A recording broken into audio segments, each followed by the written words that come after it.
ፓዋን እቺ ልጅ ከመንገድ ላይ ነበር ያገኛት። ማውራት አትችልም፣ መስማት ትችላለች። በዚህ ጊዜም ፓኪስታንና ኢንዲያ ባለው ጨዋታ ላይ እቺ ህፃን ቤታቸው ውስጥ ገብታ ፓኪስታን ጎል ሲያስገባ ስትጨፍርም ይታያል። መላ ቤተሰቦቹም ከጠላት ሀገር ፓኪስታን የመጣችው ቶሎ ከዚህ ቤት ትውጣልን እያሉ ቁጣቸውን አስነሱ። ሰላም ክቡራን አድማጮቻችን፣ በዛሬው ዕለትም የህንድ ፊልም አቅርቡልን እንዳላችሁት ባጅራንጊ በሃይጃን የተሰኘውን ኮሜዲና መሳጭ ፊልም ይዘንላችሁ መጥተናል። እንደምትወዱት ተስፋ እናደርጋለን። ከተመቻችሁ ቪዲዮ ላይክ፣ በየዕለቱም እንደዚህ አይነት ፊልም እንዲደርሳችሁ ቻናሉን ሰብስክራይብ አድርጋችሁ የደወል ምልክቷን ይጫኑ።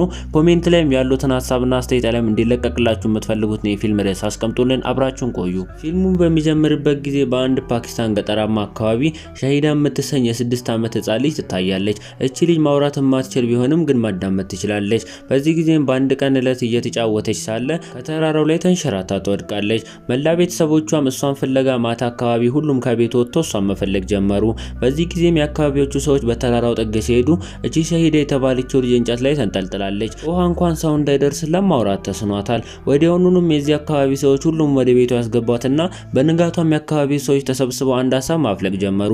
እቺ ልጅ ማውራት አትችልም፣ ማውራት ካልቻለች ደግሞ ብዙ አደጋ ቢደርስባት እሷን ማዳን ያቅተናል። ለዚህ ለመጨረሻ ጊዜ እቺ ልጅ ወደ ኢንዲያ ወይም ወደ ህንድ ይዘን ሄደን ማሳከም አለብን ሲልም አንዱ የአካባቢያቸው ሰዎች ሀሳብ ያፈልቃል። የሻሂዳ አባት ግን በዚህ ጊዜ እኔ ወደ ኢንዲያ ወይም ወደ ህንድ መሄድ አልችልም፣ ምክንያቱም የፓኪስታን ወታደር ነኝ፣ እዛ ከሄድኩኝ ሰላይ ተብዬ እገደላለሁ ሲልም ይነግራቸዋል። በዚህ ጊዜም የአካባቢ ሰዎች የሻሂዳ እናት እንድትሄድ ወሰኑ። የሻሂዳ እናትን በድጋሚ እንደሷ ሀሳብም እኔ ከዚህ አካባቢ መሄድ አልችልም፣ ከዚህ ከፓኪስታን ወጥቼ ሌላ ሀገር ሄጄ አላቅም፣ ይህ ለኔ አዲስ ነገር ነው አይሆንም ስትልም መለሰችላቸው። በስተመጨረሻ ግን እቺ ልጅ መታከሟ ግድ ስለሆነ ቀጥታ ወደ ህንድ ወደዚህ ቦታ ለመሄድ ይወስናሉ። ይህ ቦታም ኒዘሙዳ አሊ የተሰኘ ታዋቂና ዝነኛ የእምነት ቦታ ነበር። እናት ራዚያን ፓስፖርቷን ካሰራች በኋላ ከልጇ ጋር ወደ ባቡሯ ውስጥ ቀጥታ ሄደው ይገባሉ። ባቡሩን ብዙ ከተጓዙ በኋላ በአንድ ምሽት ባቡሩ ስለተበላሸ ለማስተካከል ሲባል ባቡሩ በሌሊት ይቆማል። ሁሉም እዚህ ውስጥ ያሉት ሰዎች ተኝተው ነበረ። ግን በእኩለ ሌሊት እቺ ሻሂዳ የተሰኘችው ልጅ ከእንቅልፏ ትነሳና በመስኮቱ በኩል ስትመለከት አንድ ሁለት በጎች ልጆቻቸውን እየፈለጉ ግልገሏም አንድ ጉድጓድ ውስጥ ሆና ስትሰቃይ ትመለከታለች። እቺ ልጅም ገጠሯ ውስጥ እንደለመደችው ከባቡሩ ውስጥ ወርድና ግልገሏን ከጉድጓዷ ውስጥ ማውጣት ጀመረች። በዚህ ጊዜም ባቡሩ ተነሳ። ሻሂዳም ሻርቧን ጥላ ባቡሩን እየሮጠች መከተል ጀመረች። የባቡሩ ፍጥነትም ከሷ በላይ ስለሆነ ጥሏት ሄደ። በዚህ ጊዜም ሻሂዳ በስተመጨረሻ ስትበሳጭና ከዚያም በኋላ ሌላ ባቡር አገኘችና እሱ ወደሚሄድበት ነው ብላም ባቡሩ ውስጥ እንደገባች በጣም በሚያስደነግጥ ሁኔታ ግን ባቡሩ በድጋሚ ወደ ኋላ ይሄድባታል። ሻሂዳም ይህ ባቡር ወደ ሌላ ስፍራ እንደሄደና ሌላ አካባቢም ይህ ኢንዲያ ውስጥ ወይም ወደዚህ ኢንዲያ ገጠር ውስጥ ወደ ሌላ አካባቢ እንደጣላት ታወቀች። እቺ ልጅም ማውራት ስለማትችል ለማንም ተናግራ ወደ ሀገሯ አስገቡኝ ብትልም ምንም አይነት ነገርን ማድረግ ስለማትችል እዚህ ከተማ ውስጥ ጉዞውን መቀጠል ጀመረች። በዚህ ጊዜም የሻሂዳ እናት በእንቅልፏ ከባቡር ውስጥ ተነሳና ከዚያም በኋላ እዚህ ባቡር ውስጥ የሚገኙትን ሁሉንም ሰዎች ልጇን እንደጠፋችና ልጇንም ያየ ካለ ያየች ማጠያየቅ ጀመረች። በዚህ ጊዜም ባቡሩን አስቆሙት። ከዚያም በኋላ ባቡር ውስጥ ያሉት ሁሉም ሰራተኞችና የአካባቢው ፖሊሶችን በፈረስ ወደዚህ ባቡራማ አካባቢ ወይም የባቡሩ ሀዲድ አካባቢ እየሄዱ መፈለግ ጀመሩ። ሻሂዳ ግን አልተገኘችም። አባቷና ራዚያን ፖሊስ ጋር ሄደው ቢያመለክቱም ፖሊሶቹ ምንም ማድረግ እንደማይችሉና ከፈጣሪ ጸሎት በስቲያ እቺ ልጅ ልትመለስ እንደማትችል ጸልየው ከተመለሰላቸው በጣም እንዲጸልዩና ለልጃቸውም የተለያዩ መልእክትንና ፈጣሪያቸውን እንዲለምኑ ይነግሯቸው ጀመረ። አባትየው ምንም አይነት ገንዘብ ስላሌለው ልጁንም ፍለጋ ወዲና ወዲያ መንቀሳቀሻ ነገር ስላሌለው ወደ ገጠራችን ተመለሰን ልጃችን እስክትመጣ ድረስ እንጠብቃለን ሲሉም ወደ ቤታቸው ተመለሱ። እቺ ሻሂዳ የተባለችው ልጅም በአንድ ከተማ ውስጥ በጣም በሚያስደስት ሁኔታ በበዓል ዕለት ውስጥ ነበር የደረሰችው። በበዓሉ ዕለትም የተለያዩ ሰርከሶችና ጭፈራዎች በከተማ ውስጥ ይታያሉ። እቺ ልጅም በእነዚህ ጭፈራዎች መካከል እየሄደች ሳለ ከፊት ለፊቷ አንድ ወጣት ቀይ ቀጥታ ትመለከታለች። ይህ ልጅም ቀጥታ ወሳኑን ያያታል። ከዚያም በኋላ ወዲያውኑ ምንም ሳትናገረው ወደሱ ጋርም ትሄድና የሱን ውሃና ምግብ መብላት ጀመረች። ይህ ልጅም ድፍረቷ በጣም ስለገረመው ወዲያውኑ ከየኔ መጣሽው ሲልም ጠየቃት። ምንም አይነት መልስ አትሰጠውም። በስተመጨረሻም እቺ ልጅ ማውራት የተሳናት እንደሆነች አወቀ። በምልክትም ምግቡን እንድትበላ ነገራትና የሱ ስምም ፓዋን ኩማር እንደሚባል ነገራት። በዚህ ጊዜም እቺ ልጅ መስማት እንደምትችልና መናገር ግን እንደተሳናት አወቀ። ከዚያም በኋላ እቺ ልጅ ወዲያውኑ ካለችበት ቦታ ያነሳትና በአንድ መቀመጫ ላይ ያስቀምጣትና ከዚያም በኋላ አንቺ ፈጣሪሽን ጸልይ ቤተሰቦችሽ ይመጣሉ ብሏት ወዲያውኑም ከጓደኞቹ ጋር የባህሉን ጭፈራዎች መጨፈር ጀመረ። በዚህ ጊዜ እቺ ልጅ በጣም ደስ እንዳላት ይታያል። ከጨፈሩም በኋላ አንገቷ ላይ አንድ ሀብል ያደርግላትና ከዚያም በኋላ ቤተሰቦችሽ እስኪመጡ ድረስ ጠብቂ እኔ ልሂድ ብሏትም ወደ አንድ መኪና ውስጥ ገባ። በመኪናውም ጉዞውን እያደረገ ሳለ ወደ ኋላ ሲዞር ሲመን የተባለችው ልጅ እየተከተለችው ነበር። ከመኪናውም ወርዶ ስለጸጸተው ወዲያውኑ ህፃኗን ወደ ፖሊስ ጣቢያ ይዟት ሄደ። ፖሊስ ጣቢያም እንደሄደ የፖሊስ ጣቢያው ኃላፊ እንዲህ ሲል መለሰለት። በዚህ 2 ቀን ልጄ ጠፍቷል ብሎ እዚህ አካባቢ የመጣ ማንም ቤተሰብ የለም። እቺ ልጅ ለማንም ልንሰጣት አልችልም። እዚህ የምናሳድግበት ቦታ ስላሌለ እቺ ማውራት የማትችል ልጅ ከዚህ አካባቢ ይዛት ሂድ። ቤተሰቦቿ በመጡበት ጊዜ እኛ እንደውልልሃለን እናሳውቃለን ብለውትም ስልክ ቁጥሩን ተቀብለውት ሸኙት። ፓዋንም እቺ መኒ የተባለችው ልጅ ተሸክሞ ወደ አንድ ባስ ውስጥ ገባ። በባስ ውስጥም ጉዟቸውን እያደረጉ ሳለ ካሁን በኋላ የምታዳምጭ ወይም መውራት በምትችይበት ጊዜ ማብለሽ እንድጠሪኝ እፈልጋለሁ ሲልም ነገራት። በዚህ ጊዜ እቺ ሃን የተባለችው ልጅ በእንቅስቃሴ እሺ ስትለው ይታያል። ፓዋንም ወዲያውኑ ህንድ ውስጥ የሚገኙ የተለያዩ ከተሞችን መጥራት ጀመረ። በዚህ ጊዜ እቺ ልጅ ከዛ ከተማ እንዳልመጣች በፊቷ ማሳየት ጀመረች። እየተጋገመም ሌሎች ከተሞችን መጥራት ጀመረ። በዚህ ጊዜም ባስ ውስጥ የሚገኙት ሁሉም ሰዎች የተለያዩ ከተሞችን እየጠሩላት ቢጠይቋትም እቺ መኒ የተባለችው ልጅ ግን ምንም አይነት ከተማ እንደማታውቅና የጠሩላትንም ከተማ ከዚህ አይደለም የመጣሁት እያለች በፊት እንቅስቃሴም ስትነግራቸው ይታያል። ፓዋንም በዚህ ጊዜ የህይወት ታሪክ እንዲህ ሲል ይጀምራል ብሎ ለመናው ባስ ውስጥ ላሉት ሰዎች ታሪኩን እንዲህ ሲል ይናገራል። ፓዋንም 12ኛ ክፍልን 11 ጊዜ እንደደገመና በስተመጨረሻም ተመርቆ ከዚያ ትምህርት ቤት እንደወጣ የትምህርት ቤቱ አስተማሪዎችን በየአመቱ በጥፊ ሲመቱት እንደነበርና በዚህም እንደሚበሳጭ ይነግራቸዋል። ከዚህም በስቲያ ደግሞ ተመርቆ እንደወጣ ወዲያውኑ ወደ አንድ ዳላክ ወደ ተባለች ከተማ ይሄድና ፔንዲ ወደ ተባለው የአባቱ ጓደኛ ቤትም ያቀናል። አባቱ ጓደኛ በጣም ተደባዳቢና ቦዲጋርዶች ያሉት ሲሆን ወደዚህ አካባቢ የመጡት ማንኛውንም ሰዎችም ሲደበድብም ይታያል። በዚህ ጊዜም ይህንን ልጅ ወደ ቤቱ ያስገባውና ከዚያም በኋላ አንድ ትልቅ መርህና የተለያዩ መልእክቶችን ነግሮ ጀመረ። ይህንን መልእክቱንም ካልተገበረ ከዚህ ቤቱ እንደሚያባርረው ነገረው። ሌላ እምነት ያላት ሴት እዚህ ቤት ውስጥ አንድ ሴት ብታመጣ አልለቅህም ይለዋል። ከዚህም በስቲያ ደግሞ ከኢንዲያ ነዋሪ ውጭ ወደ ሌላ ሀገር ከኢሮፕ ከአሜሪካ የተለያዩ ሴቶችን እዚህ ቤት አመጣለሁ ብለው ብታስብ ሞት ነው የሚፈጸመው ሲልም ያስፈራራዋል። የፔንዲ ልጅ የሆነችው እቺ ሬዚካ የተባለችውን ልጅም ይህ ፓዋን የተባለው ልጅ አፈቀራት። ለሬዚካ አባት ፔንዲ ነገሩት። የሬዚካ አባትም ወዲያውኑ አንድ ከባድ ውሳኔን ወሰነ። ይህንን ፓዋን የተባለው ልጅ ቤት ሰርተ ከልጄ ጋር ካልኖርክ ምንም አይነት ቤት ከሌለ ልጄ ማግባት ህልም ይሆንብሃል፣ በዚያው ነው የምትቀረው ሲልም ያስፈራራዋል። በዚህ ጊዜም ፓዋን በስተመጨረሻ ብዙ ገንዘብ እየሰራና በአሁኑ ሰዓትም ቤት ሊሰራ እንደሆነ ባስ ውስጥ ላሉት ለሁሉም ሰዎች ነገራቸው። በቅርቡም ጋብቻው እንደሆነ ባስ ውስጥ ላሉት ሰዎች ተነገረ። ባስ ውስጥ ያሉት ሁሉም ሰዎችም በጣም ደስ ብሏቸውና ለፓዋን ታሪክም በጣም ገርሟቸው ጀግና ነው እያሉም ሲያጨበጭቡለት ይታያል። ፓዋንና መኒም በስተመጨረሻ ከባስ ወርደው ወደ ቤታቸው ደረሱ። በዚህ ጊዜም ሬዚካ ከርቀት ቆማ እየተመለከተችው ነበር። ሬዚካም በዚህ ጊዜ ይህ ፓዋን የተባለው ልጅ በዛሬው ታሪፍ ነገር ነው የሰራው፣ እንዴት የዋህ አይነት ሰው ነው ዛሬ ነው የዋህ መሆኑን ያየሁት እያለችም በመገረም ትመለከተው ጀመረ። ቤቱም እንደገባ ወዲያውኑ ይህ ፔንዲ የተባለው ሰውዬ ከኖች ልጅ ይዛት የመጣው እኔ ሙስሊም አልወደም ፊቷን እንዲሁ ሰው ሙስሊም ነው የምትመስለው ሲልም መናገር ጀመረ።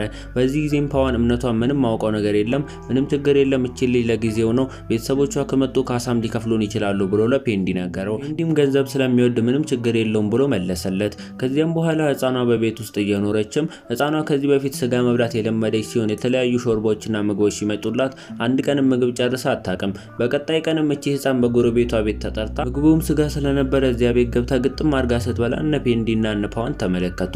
በዚህ ጊዜም ሬዚካና ፓዋን ደንግጠው ወዲያውኑ እቺ ልጅ ወደ አንድ ሆቴል ይዘው ሄደው ስጋ ይበሏታል። በጣም በሚያስደነግጥ ሁኔታም በጣም ብዙ ስጋ ፊት ለፊታቸው ቁጭ ብላ ትበላለች። በዚህ ጊዜም ስጋ ካልሆነ ሌላ ምግብ እንደማትበላም እየተመለከቱ እንዴት የተቀናጣ ሀብታም ልጅ ነች እያሉ መደነቅ ጀመሩ። ቤተሰቦቿም እንደናፈቋት ይታያል። በሽቱም እንደነጋ ፓዋንና ሬስኪ የተባለችው ልጅ ወደ ከተማችን ማኒ የተባለችው ልጅ ወስደዋት ወደ ከተማ የተለያዩ ቦታዎች ይዟት መሄድ ጀመሩ።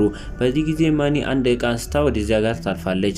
እቃ ሻጩም ወዲያውኑ ሌባ ያዙልኝ ብሎ ወዲያውኑ ፓዋን እቃውን እንዲመልስለት ያደርጋል። ፓዋንም ማኒን ወስደዋት ወደ አንድ የነሱ እምነት ቦታ ይዟት ሄዶ መጸለይ ጀመሩ። በዚህ ጊዜ ማኒ እየጸለየች አልነበረም። ጸልይ እንጂ እቃ እኮ ሰርቀሽ ነበረ ሐራም ነው ሲልም መለሰላት። በዚህ ጊዜ እቺ ህፃን ምንም አይነት ምላሽ አልሰጠችውም። የሰውዬም እዚህ ጋር እየለመነ ሳለ እቺ ህፃን ተነስታ ከጎኑ ትሄዳለች። በዚያውኑም የፓዋን የተባለው ሰውዬ እቺን ህፃን ፍለጋ ወዲና ወዲያ ሲሄድ በጣም በሚያስደነግጥ ሁኔታ በስ ብሏት በአንድ መስጊድ ውስጥ እየሰገደች ነበር። ይህንን የተመለከተው ፓዋንም እየተንሰቀሰቀ ወዲያውኑ ወደ ሚስቱ ጋር ሄድና እቺ መሃኒ የተባለችው ልጅ በአንድ መስጊድ ውስጥ አዩዋት እየሰገደች በቃ ሙስሊም ነች ማለት ነው፣ ፔንዲም ቤቷ ያስገባትን በቃ አለቀላት እቺ ልጅ መጨረሻው አይምርም እያለም ይነግራት ጀመረ። በዚህ ጊዜ ሚስቱ ወዲያውኑ እቺ ሴት ሙስሊም ከመሆኗ በፊት ሰው ነበረች፣ ሰው ስለሆነች ብቻ ነው እየረዳናት ያለነው፣ ሙስሊም ስለሆነች አይደለም፣ ሙስሊም ሆነች የተለያየ እምነት የፈለገ እምነቷ መሆን ትችላለች፣ እቺ ልጅ ግን መርዳት የኛ ኃላፊነት ነው ሲልም ነገረቻት። በዚህ ጊዜም ወዲያውኑ ወደ መስጊዱ ተመልሰው ሲሄዱ መኒ አልነበረችም። ፓዋንም መኒን ፍለጋ ወዲና ወዲያ መሄድ ጀመረ። ወዲያውኑ መኒ እየሮጠች መታ እግሩ ላይ ተጠመጠመችበት። ፓዋንና ሚስቱም እቺን ልጅ ወደ ቤታቸው ተሸክመዋት ሄዱ። ከዚያም በኋላ የዛውኑ ሌሊት አንድ ጨዋታ በቤታቸው ነበረ። ይህ ጨዋታም በፓኪስታንና በህንድ ውስጥ እየተካሄደ ያለ ጨዋታ ነበረ። በዚህ ጊዜም በጣም በሚያስደነግጥ ሁኔታ ፓኪስታን ሲያስገባ እቺ መኒ የተባለችው ልጅ ተነሳ ስትጨፍርና ፊት ለፊታቸውም ሆና መጨፈር ጀመረች። ፔንዲም በዚህ ጊዜ በጣም እንደተበሳጨ ይታያል። ወዲያውኑም ወደ ቲቪው ጋር ሄዳ ወደ ቲቪውም እየሄደች ደስ ብሏት ባንዲራቸውን ስትስም ይታያል። በዚህ ጊዜም ወዲያውኑኑ ፓዋን ወደ እሷ ጋር መጣና ከፓኪስታን ነው እንደመጣችው ሲልም ጠየቃት። በጣም በሚያስደነግጥ ሁኔታ እቺ መኒ የተባለችው ልጅ አንገቷን እየነቀነቀች አዋለችው። ይህንን የሰማው ፔንዲም ወዲያውኑኑ ፓዋን ላይ በቁጣ መዝነብ ጀመረ። እንዲህ ሲልም ተቆጣው። ቀጥ ብለች ልጅ ከዚህ ቤት አስወጣልኝ፣ እንዲሁም ፓኪስታናዊ ነች፣ በዛ ላይ ሙስሊም፣ ቀጥ ብላችሁ ከዚህ ቤት አስወጣት፣ በነገው ዕለት ስመጣ እዚህ ቤት ላያት አልፈልግም ብሎትም ፓዋንን ተቆጥቶት ሄደ። ፓዋንና ሚስቱም ወደ ፓኪስታን ኤርፖርት ያቀናሉ። ኤርፖርቱን በዚህ ጊዜ ለአንድ ወር እንደተዘጋ የተለያየ ረብሻም እንዳለ ነገሯቸው። ፓዋንና ህፃኗም ከኤርፖርት ይወጡና ወዲያውኑኑ ፓዋን በህገወጥ መንገድ እንድትሄድ ያደርጋል። በዚህ ጊዜም አንደኛው ደላላ ጋር ይገባና እቺ ልጅ ፓኪስታን ይዘህ ሄደህ ቁጭ አድርግና ጣልልኝ፣ እዚያ ማስቀምጣት፣ ወደዚህ ናች ልጅ እዛ አፈላልጋ ቤተሰቦቿን ታገኝ ብሎ ለደላላው ነገረው።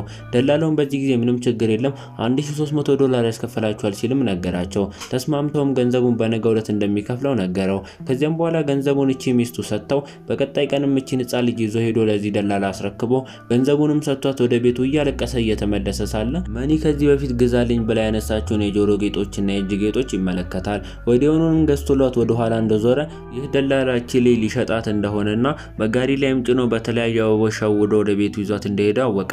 ከዚያም በኋላ እየሮጠ ቢከተላቸውም እያለቀሰ ተከትሏት በስተመጨረሻም አንድ ቤት ውስጥ ገባ። በጣም በሚያስደነግጥ ሁኔታም ለአንድ ለሀብታም አሮጊት በብዙ ገንዘብ እየሸጣት እንደሆነም አወቀ። ይህንን ሰውዬም ወዲያውኑኑ ባለው ጉልበት ተሸክሞ ከላይኛው ፎቅ በመስኮት ወርውሮ መሬት ላይ ጥለዋል። ወዲያውኑንም ሕፃኗን ተሸክሞ ወደ ቤቱ ተመለሰ። በንጋታውም ራሱ ወደ ፓኪስታን ሊይዟት ሊሄድ ይወስናል። ምንም ወደማያውቀው በረሃም ሄደ። በዚህ ጊዜም አንድ አሊ የሚባል ወደ ሹፌር ጋር ሄድና ለሹፌሩም ያለውን ነገር ሁሉ ስለዚች ልጅ ታሪክም አስረዳው። ሹፌሩም በነፃ እንደሚወስደው ነገረውና ወደዚህ ወደ ፓኪስታን አጥር ጋር ይዞት ሄዶ ለቀቀው። በዚህ ጊዜም ከመኪናው እንደወረዱ አሊ ሹፌሩ ቀጥ ብሎት መሄድ ጀመረ። ወዲያውኑም ይህ ፓዋን የተባለው ሰውዬ ወዴት ነው የምትሄደው እያለ ቢጠይቀውም ለነኚህ ፖሊሶች አስረክቦት ይሄዳል። ፖሊሶቹም በዚህ ጊዜ ሰላይ ነህ ከእኔ የመጣው እያሉትም መጠየቅ ጀመሩ። ፓዋንም በዚህ ጊዜ እጁን አጥፎ ነመስት ይላቸዋል። ፖሊሶቹም በዚህ ጊዜ ጭራሽ ከህንድ ነው የመጣልን ይሄኛው ደግሞ ብለው ወዲያውኑኑ እዚያ ውስጥ ተኝተው መደብደብ ጀመሩ። ብዙም ከደበደቡት በኋላ በስተመጨረሻ ይቅርታ አድርጎላቸው ፓዋንና መኒ ከዚያ አካባቢ ይሄዳሉ። ወደ ከተማ እንደገቡ በተቀመጡበት ቦታ ሁለት ካቴና ያገኛሉ።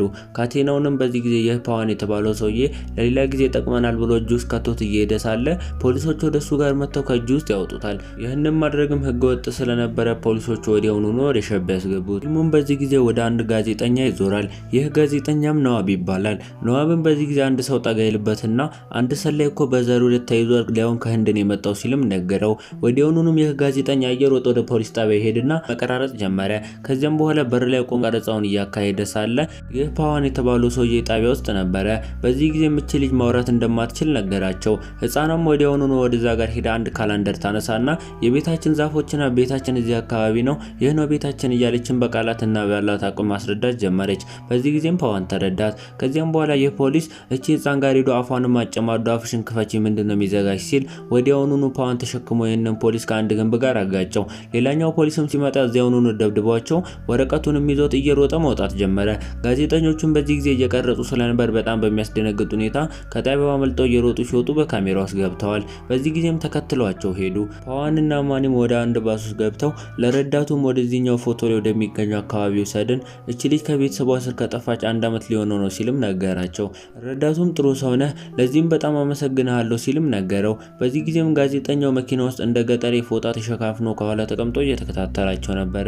ፖሊሶችም እየፈለጓቸው ስለሆነ መደባበቅ ጀመሩ። ጋዜጠኛውም ጋዜጠኛ ነኝ፣ የእናንተን ቪዲዮዎች ቀርጬ ሶሻል ሚዲያ ላይ ማጋራት ነው፣ ምንም ችግር የለው መረዳቸዋለሁ ብሎ ከነሱ ጋር ሆኖ ያግዛቸው ጀመረ። ከባሱም እንደወረዱ ወዲያውኑኑ አዛድ ወደ ተባለ አንድ ሰው ቤት ገብተው ያለውን ነገር ሁሉ አስረዱት። የሰውየም ፖሊሶች ሲመጡ እዚህ ቤት ማንም የለም ብሎ ፖሊሶቹን ሸኛቸው። ከዚያም በኋላ በሞተሩም ወደ አንድ ከተማ ወደ አሳዩት ፎቶ አካባቢ ይሄዳሉ። እዚህ አካባቢም እንደደረሱ አንድ ገጠራማ አካባቢ እንደሆነና በዚህ አካባቢ የሚገኙትን ሰዎችም ሲጠይቋቸው ማንም ይሄንን አካባቢ እንደማያውቀውና ከላይ አካባቢውን ጽሑፉ ላይ ስዊዘርላንድ እንደሚል ነገራቸው። በዚህ ጊዜም ይህ አካባቢ የልጅቷ ቤተሰብ አካባቢ እንደሆነ በእርግጠኝነት አረጋገጡ። ወዲያውኑም ወደ አንድ ከተማማ ቦታ ሄዱ። እዚህ ከተማም በጣም ድግስ እንዳለና የአካባቢ ሰዎች ተሰባስበው እዚህ ቦታ ድግሳቸውን እያከበሩ እንደሆነም ይታያል። ይህ ካሜራማንን ጉዟቸውን ሁሉ መቅረጽ ጀመረ። ጋዜጠኛውን በአንድ ሌሊት ወደ አንድ ስፍራ ተቀመጡና ከዚያም በኋላ ለብሮድካስቱ ሰዎች ይደውልና ወዲያውኑ ይህ ቪዲዮ እንዲለቀቅና በአሁኑ ሰዓትም ሽያጭ ላይ እንዲቀርብ ያደርገዋል። በጣም በሚያስደነግጥ ሁኔታም ቪዲዮም ተለቀቀ። ህዝብም ጉድ ብሎ እየተመለከተው ነው። በዚህ ጊዜም የህግ ልጅ በድጋሚ ቪዲዮውን እየቀረጸና ከዚያም በኋላ ወደ ከተማውም እንደገቡ የተለያዩ ቪዲዮዎችን ይቀርጻል። ተቀምጠውም ቪዲዮውን እየተመለከቱ ሳለ በጣም በሚያስደነግጥ ሁኔታ እቺ ህፃን እናቴ ነች እያለችም ስትወር ስታሳያቸው ይታያል። ቪዲዮ ላይም እንዳዩት የመኒና ታክሲ ውስጥ እየገባች ነበረ። በሄዱበት ቦታም ይህንን የታክሲ ሹፌር አገኙት። የታክሲውን ሹፌርም ወዲያውኑ እናቴ እዚህ መኪና ውስጥ ነበረች፣ የዚች ልጅ እናት እዚህ መኪና ውስጥ ነበረች፣ የምታውቀው ነገር ካለ ንገረን እያሉም ታክሲ ሹፌሩን ጠየቁት። ሹፌሩን በዚህ ጊዜ ወዴት አካባቢ ነው ሄደችው እያለ የተለያዩ አካባቢዎችን መጥቀስ ጀመረ። እቺ ህፃንም አይደለም እያለች እየጠቀሰች ቢቆይም በስተመጨረሻ ግን ጭንቅላቷን ነቅንቃ አዎ ትላቸዋለች። ፓዋንና ጋዜጠኛውም እናቷን ስላገኙ በደስታ ተቃቀፉ። እስካሁን ድረስ የቀረጹትን ቪዲዮን በድጋሚ ዩቲዩብ ላይ ለቀቁት። በጣም በሚያስደነግጥ ሁኔታ ሚሊዮን ቪዎች በሰዓታት ውስጥ ታየ። የፓኪስታን ህዝብና የህንድ ህዝብ አንድ ህዝብ አልቀረም ነበር። ሙሉ ቪዲዮ ሀገሪቷን ተዘለቀለቀ። ከዚያም በኋላ መኪናቸው ውስጥ ገብተው ጉዟቸውን እያደረጉ እኚህ ፖሊሶች ወዴት እንዳሉ በዩቲዩብ ቪዲዮአቸው አወቁ። ወደ ሄዱበትን ቦታ በመኪና እየተጓዙ ሳለ ፖሊሶቹ ፍተሻ ላይ ነበሩ። በዚህ ጊዜም ፓዋን እቺ ልጅ ወደ ቤቷ መሄድ ስላለባት ከመኪናው ወርዶ የፖሊሶቹን ሀሳብ ለመስረቅ ሲል እየሮጠ መሄድ ጀመረ። ፖሊሶቹም አገኘነው ይህንን ሰላይ ብለው ያዙት። እቺ ህፃንም ከመኪናው ወርዳ ወደ ቤቷ ጋር ስትሄድና ካሜራማኑም ከኋላ እየሄደ ሲቀርጽና ከእናቷና ከልጇ ጋር በደስታ ሲተቃቀፉ ካሜራማኑ ሙሉ ቪዲዮን በቪዲዮ ያስቀራል። መኒና ራዚያን በደስታ ሲተቃቀፉ ይታያል። በዚህ ጊዜም ወደ ካሜራማኑ ወደ አንድ ፖሊስ ጣቢያ ዞረ።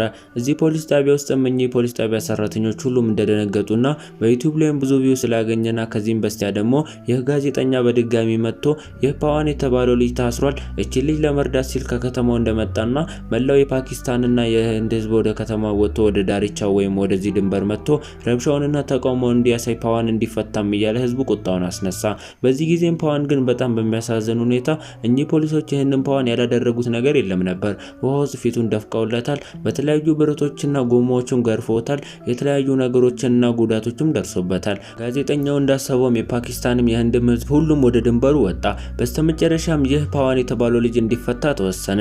ፓዋንም ወደ ቤቱ እየሄደ ሳለ እቺ ልጅ ባጥር በኩል ሆና በጣም በሚያስደነግጥ ሁኔታ ከዚህ በፊት ጥልኝ ብሎ በጠራት ስም ማማ ብላ እየጮኸችም ተጠራው ጀመረ።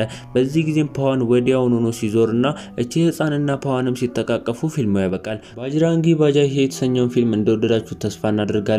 ከተመቻችሁ ቪዲዮ ላይክ፣ ቻናሉን ሰብስክራይብ አድርጋችሁ የደወል ምልክቷን ከተጫናችሁ በየዕለቱ እንደዚህ አይነት ፊልም ማግኘት ይችላሉ ማለት ነው። ኮሜንት ላይ ያሉትን ሀሳብና አስተያየት አለም እንዲለቀቅላችሁ የምትፈልጉትን የፊልም ርዕስ በማስቀመጥ እንሰራሎታለን ማለት። እዚህ ድረስ ስለተከታተላችሁን እናመሰግናለን። ቸር ቆዩልን።